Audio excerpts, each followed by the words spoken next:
Hi, Tina Sutherland-O'Kane here for In the Garden. Today I'm out in my own garden and I'm going to show you what you could be pruning now.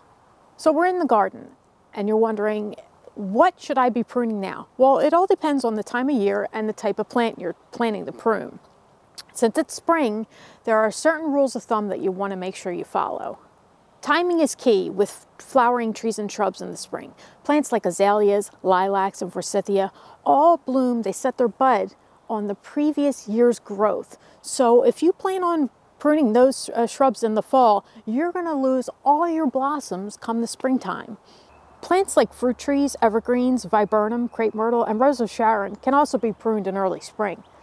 I recommend you prune them right after they flower, so then they have time to set buds for their next year's growth. Hydrangea macrophylla, on the other hand, blooms on the previous year's growth. Now, many of the new breeds of hydrangea, like your endless summers, they bloom on the same year and the previous year's growth. So it's best to prune those in late summer.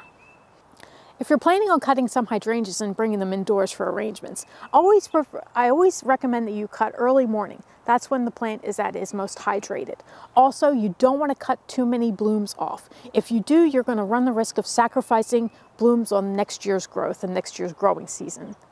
Here are some guidelines for pruning. Use sharp shears that are cleaned and sanitized to avoid spreading any disease. You want to make sure you remove any diseased wood immediately. Make cuts at an angle and close to the collar of the tree.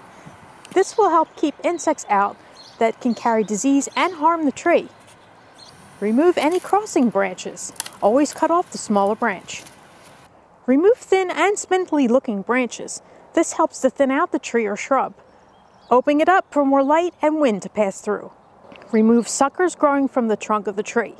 Cut shoots growing straight up towards the center of the tree from the bark or on branches. These are known as water spouts.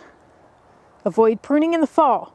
Plants are still growing in the fall, and pruning stimulates growth in plants who are otherwise winding down their growing season and preparing for dormancy. Freezing temps can injure plants pushing new growth.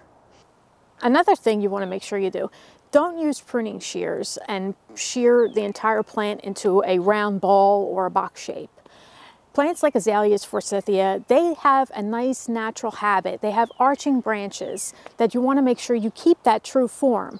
If you're pruning and you're creating a topiary effect like a box or a round ball, you're going to destroy the overall shape and you're going to prohibit any flowers that you may get. So come the springtime, if you wonder why your shrub is looking spindly and it's not flowering profusely for you, this could be the reason why. I recommend, if you want a plant that looks like that, plant boxwoods in your garden.